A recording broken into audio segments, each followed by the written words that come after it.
We see that our original Banner is hiding away in Brazil, in the favelas, chilling with his dog stationed out by the iconic stairs from the Luffy dance from TikTok. If you know, you know. And I ain't gonna mimic that shit right now, because if I did that dance and pulled out my stomach, I'll be getting comments asking me how many months deep I'm into my pregnancy. So I'm not gonna do all that right now. We see our man Bruce doing some breath control, which I was assuming was to control his anger. And I already knew this was probably some intense training, because this guy sounded like my Muay Thai teacher. Those boys will train you till you're on the brink of calling the paramedics. You know, I'm really like this. You know what I'm saying? It's really quick with me. You know, I'm a very elongated person. I've got some length to me and some weight. I'm not the skinniest, but I can move these things. I can move these things for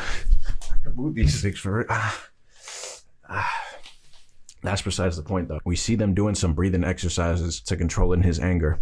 And I already know in the environment that they were training in, he was doing some Khabib-like workouts for sure. I could just tell with this coach. When he told Bruce to start using his diaphragm, and then the creature in his stomach started waking up, and then he started hitting those rapid-fire breaths, I know that an animal in the bedroom, but that's a topic for a different time. And he just clocked our boy in the face twice because he wasn't breathing with the right tempo or something. But we see that he works at a Mountain Dew factory, and he's getting bullied by the OGs for whatever reason. I'm assuming because they called him a gringo. So I guess they're racist, to put it simply.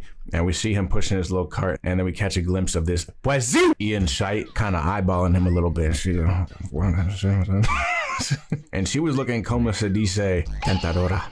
I know Portuguese, man. Extremamente tentadora, para ser exacto. But no, we see him talking to his boss. He's about to get a raise. He drops his gamma radiated blood in the Mountain Dew supply and contaminates one of the drinks. And I was thinking that this is how his disease would spread and then eventually like birth the abomination, which I did read in the description before the movie that he was the main villain. Yeah, and they love their bald folk in this movie, because after that low contamination scare, we see the Brazilian Mr. Clean now testing his set because he was trying to have lunch with our girl Martina.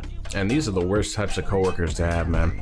I just hope, especially as a dude, that this like getting old and becoming a weird ass dude while on the clock is not like embedded in our human DNA, because I feel like I see it so often with so many of my older coworkers that it almost seems like it's biologically within us.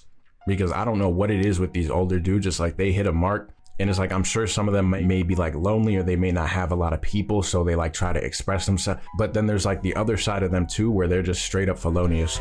And it's like, if they were anywhere else but on the clock, they'd probably have the police called on them. Because it's like, look at this fingernails. Ew. He's